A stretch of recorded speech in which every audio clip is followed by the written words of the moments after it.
彌陀佛咧發咗個願咧，叫做受持普德智辯啊，即係同之前個願咧都好似，不過呢度再講得係再深入少少，同埋都好有趣嘅願，即係咩咧？即係話其實阿彌陀佛咧成佛嘅時候咧就發咗個願，呢個願就話咧，如果係去到去國中嘅菩薩，即係去到極樂國土嘅菩薩，佢都會咧得到咧無礙嘅辯才同智慧嘅，只要咧佢哋就受持啦、讀誦啦、諷誦啦，同埋能夠憶持解說啦。經法咧就會咧有無礙辯才同智慧啦，即係咧去到極樂國土嘅天人菩薩，佢哋都可以有智慧同埋有無礙嘅辯才。由於佢受持讀誦甚至咧係解說啦佛法，係啦就係咁。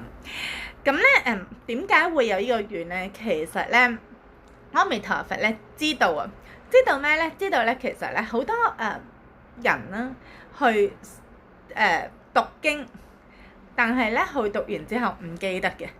有啲人咧就有人咧唔係話有啲人，有人咧係去識背經，但係咧佢唔識講翻出嚟，係啦。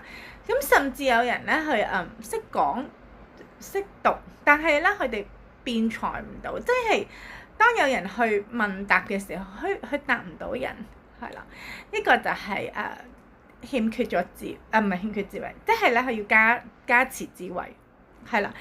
咁其實咧就係佢講咧，就係話喺佛教嗰度咧，其實咧無礙辯才咧，即係能夠咧會係有即係深廣嘅智慧，即係好大嘅智慧。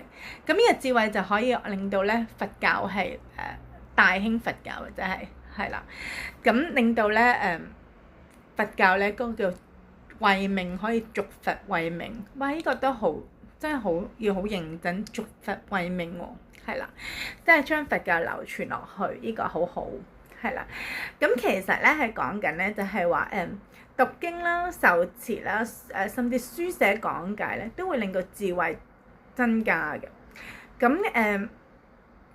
咁而咧講緊《妙法蓮華經》都講啦，其實讀誦書寫受持《妙法蓮華經》會得到咧好多功德，係啦，包括眼耳鼻舌身意都會好清淨咯。呢個係《妙法蓮華經》講過嘅。咁呢本書的同樣有講翻，係啦。咁佢就會講咧，其實咧佢講好有趣，就係咩叫讀，咩叫受持，咩叫誦，咩叫做書寫，咩叫風，係啦，其實佢咧會好有個仔細係講嘅。好啦，咁首先講受持，咩叫受持咧？其實受持就係咧，譬如去到極樂國土，有菩薩同你講經説法，你係咧個身心好信，即係個信心好多，係啦，係好有個好有信力啊，就呢個叫受持，係啦。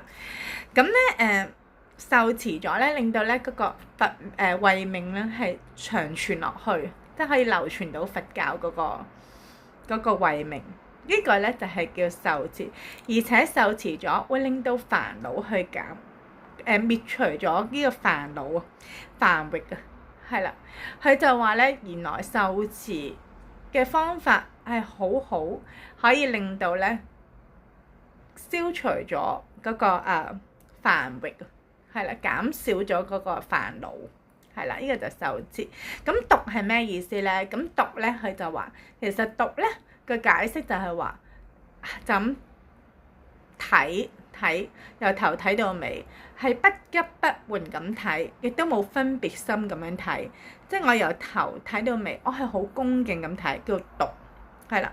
咁但係咧，佢就話咧，其實佢有講到咧，有個入邊經書嗰度講有個妙行菩薩，講有幾個時間就唔應該讀嘅，係啦。咁包括咧，譬如即係好似講咗飲咗酒啦，或者你記憶力唔好嘅時候就唔好讀，呢個就係本書講嘅其中，係啦。咁但係咧，一般其實讀經係冇分時間嘅，日頭、夜晚、凌晨都可以讀經，夜晚11、2點都可以讀。